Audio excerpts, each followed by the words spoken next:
It was Friday, August 28, 2009. 45-year-old California Highway Patrolman Mark Saylor had just finished his shift, and he was headed home to pick up his family in Chula Vista, California, just south of San Diego. Earlier that morning, Mark had taken his Lexus in to have it serviced at Bob Baker Lexus in El Cajon. He was having issues with his CD player. The Lexus dealership gave Mark the keys to a brand new Lexus ES 350 to drive while his car was in the shop. After Mark arrived home and got ready, everyone loaded into the car. Mark backed out and started driving toward a soccer game between the University of Southern California and the University of San Diego women's teams. There were 4 people in the car: Mark and Cleofe Saylor, their daughter Mahala Saylor, and her uncle Chris Lastrea.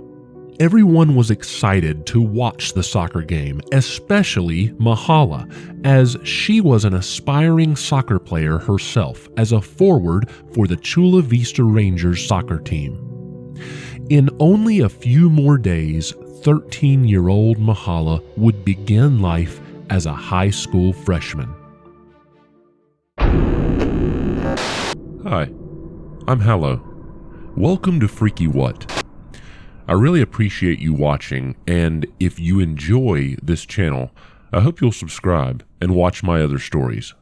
Now, let's get to it.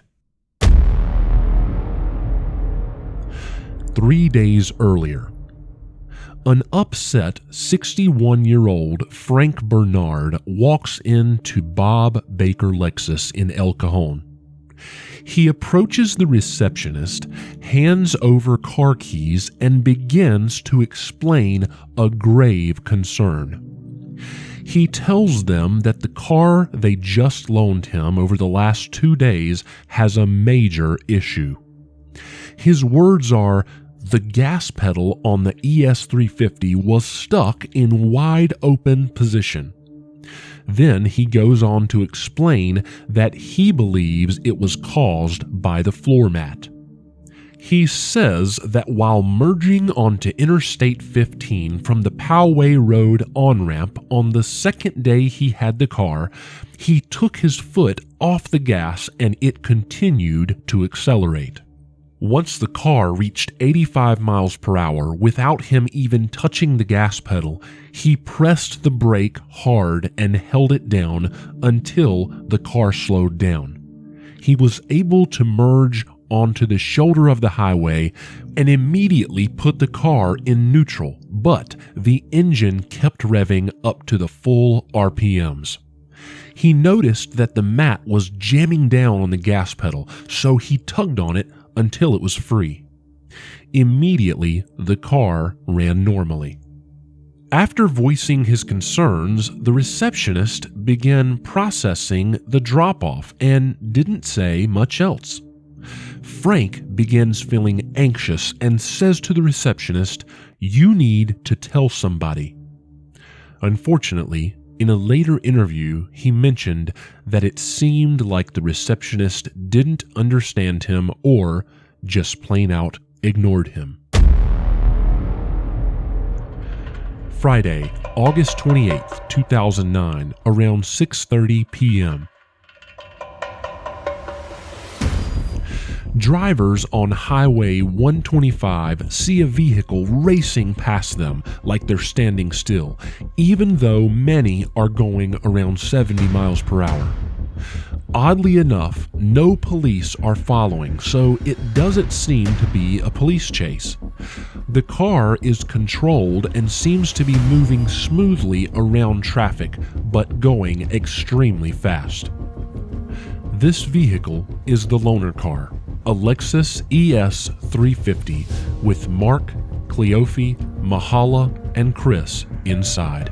The 4 of them are terrified, as just moments earlier they were driving at a normal speed when the car suddenly took off. The driver, Mark, who was a highly trained highway patrol officer, tried everything he knew to do, but the car continued to accelerate fully, pegging down the RPM gauge and hitting speeds of over 120 miles per hour. Mark tried the brakes numerous times with no success on slowing the vehicle down. On the last try, the brakes went all the way to the floor and did nothing at all. Chris, Mahala's uncle, picked up the phone and dialed 911. This is the actual 911 call. Warning, this call is quite terrifying. Viewer discretion is advised. 911 emergency, what are you reporting? Yeah, we're in a Lexus. I'm sorry, your cell phone's cutting out. We're going north 125, Mm-hmm. and our accelerator's stuck. I'm sorry? Our accelerator's stuck. We're on 125, and we're in break. Okay, northbound 125, where are you passing? We are passing, where are we passing? We're going 120, Mission Gorge. We're in trouble. There's no brakes. Okay. Gorge, end freeway, half mile. Okay, and you don't have the ability to, like, turn the vehicle off or anything? We're approaching an intersection. We're approaching an intersection. Okay. We're approaching intersection. Hold on. Pray. Okay. Oh, shoot. Oh. Okay. Hello? Police, fire, and paramedics were dispatched to the scene. However, they arrived to crumpled pieces of metal fully engulfed in flames with no survivors.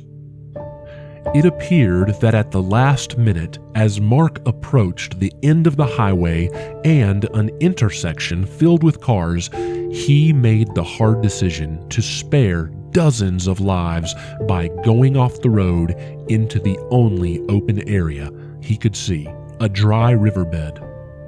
Immediately, the car rolled several times and caught on fire. All occupants were instantly gone. Investigators say it was the worst crash they had ever seen.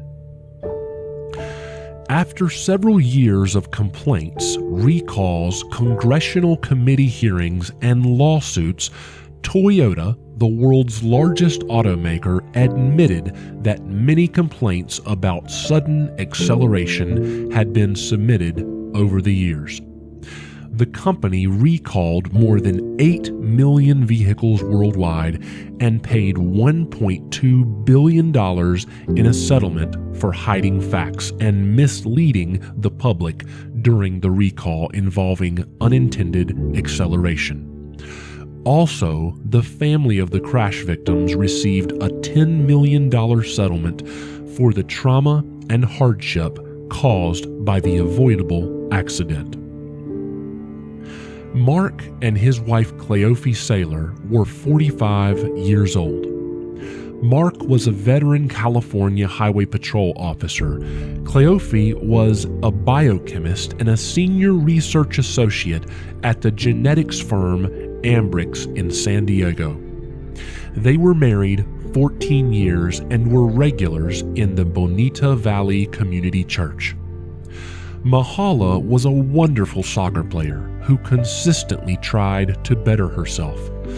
Mahala wrote messages to herself as well on sticky notes saying, "Focus, be a leader, and take the trash out on Thursdays." Chris Lestrea enjoyed a multitude of sports like snowboarding, golf, and softball, although his real passion was playing, coaching, and watching basketball. Was this accident caused by a corporation protecting its best interest?